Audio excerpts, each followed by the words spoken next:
Brakji Hawa Brakatha Ya Hawasha Brakji Hawa Brakatha Ya Hawasha Ba Hashem Rakakwadash. The honors to the apostles, the elders, salutations to you, sincere brothers, teaching in truth and sincerity. Lesson will be entitled Doubt's Twin Brother.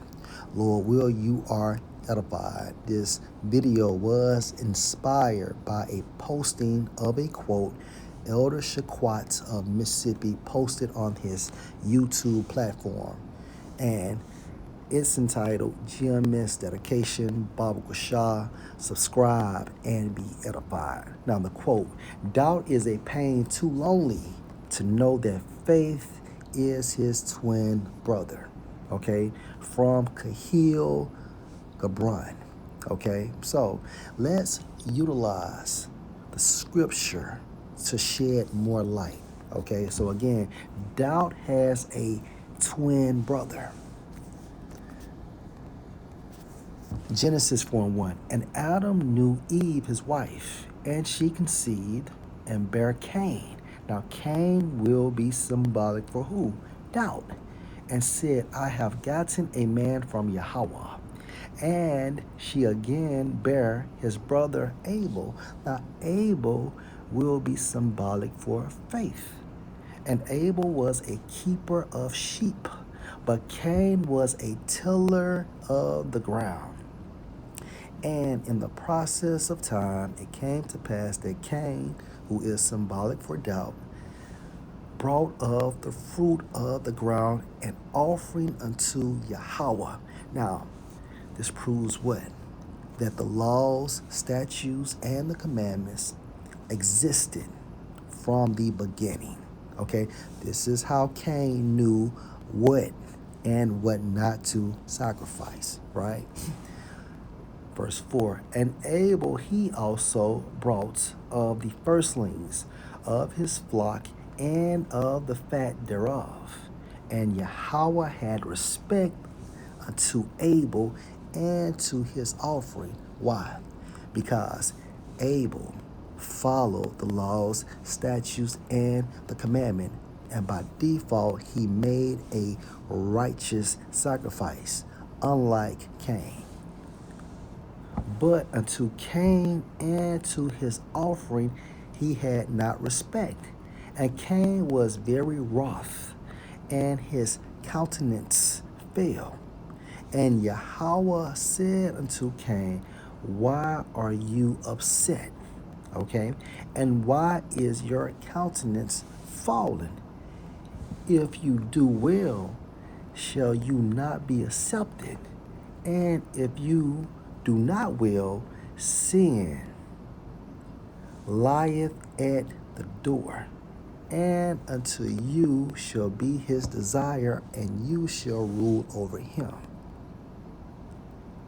And Cain talked with Abel his brother, and it came to pass when they were in the field that Cain rose up against Abel his brother and slew him. So Cain murdered Abel out of jealousy as well, because he was upset that Abel was commended for a righteous sacrifice, unlike him. And again, Abel is symbolic for faith. Okay? It takes faith. Okay? It takes faith to keep the laws, statutes, and the commandment to the best of your ability. It takes faith to be obedient to the best of your ability. And Cain lacked these traits. Why? Because when it boils down to, he had to play the role of the wicked. So again, Cain is symbolic for what? Doubt, and Abel is symbolic for what? Faith. And this account shows you, okay, based on the obedience of Abel, based on the disobedience of Cain. And if you can receive this, Cain and Abel came back on earth as who? Jacob and Esau. Now remember, right? Remember, Doubt has a twin brother, okay? And Doubt's twin brother is Faith. So let's jump to Genesis, right? Chapter 25.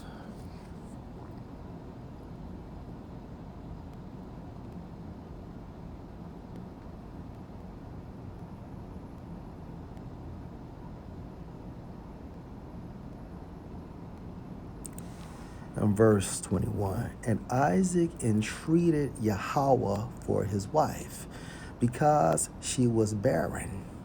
And Yahweh was entreated of him, and Rebekah his wife conceived. And the sons struggled together within her. And she said, If it be so, why am I thus? And she went to inquire of Yahweh. And Yahweh said unto her, and how did she do this? Via a prophet. All right. Two nations are in your womb, and two manner of people shall be separated from your bowels. And the one people shall be stronger, the Israelites. Okay. And our forefather was who? Jacob. Also symbolic for who? Or for what? Faith. Than the other people, okay? So-called white people, based on the lineage of their fathers, right? Their forefather is Esau. And Esau is symbolic for doubt, okay? And the elder shall serve the younger. In the kingdom of heaven, the Edomites will serve the Israelites, okay, for 1,000 years. And when her days to be delivered were fulfilled, behold, there were twins in her womb. Again, doubt has a twin, okay, which is faith. Hence, Esau and Jacob. Okay? And the first came out red all over like in hairy garments, and they called his name Esau. Verse 26, and after that came his brother out, and his hand took hold on Esau's heel, and his name was called Jacob. And Isaac was 80 years old when she bare them. Okay, so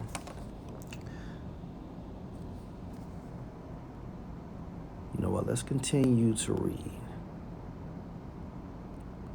And the boys grew, and Esau was a cunning hunter, a man of the field, and Jacob was a plain man, dwelling in tents. Okay? And when you investigate plain in the Hebrew, I want to say it's tham, which means to be morally upright. Okay? So Jacob kept the laws, statutes, and the commandments to the best of his ability. Okay? Now remember, Abel did the same thing. Verse 28. And Isaac loved Esau because he did eat of his venison. But Rebekah loved Jacob. And Jacob sighed pottage. And Esau came from the field, and he was faint. And Esau said to Jacob, Feed me, I pray you, with that same red pottage, for I am faint. Therefore was his name called Edom. And Jacob said, Sell me this day your birthright. Now, the birthright is what? The kingdom of heaven. And Esau said, Behold, I am at the point to die, and what profit shall this birthright do to me? And Jacob said, Swear to me this day. And he sware unto him, and he sold his birthright unto Jacob. Again, Esau is symbolic for what? Doubt. And Jacob is symbolic for faith. And Esau sold his birthright, his lakim. Esau sold his birthright, okay, due to lack of patience slash faith. And ultimately, it was within the will of Yahweh, Bahasham Yahweh. This is the real reason why he did so. However, it played out on earth in this fashion. So, Lord will, you were edified. Shalom.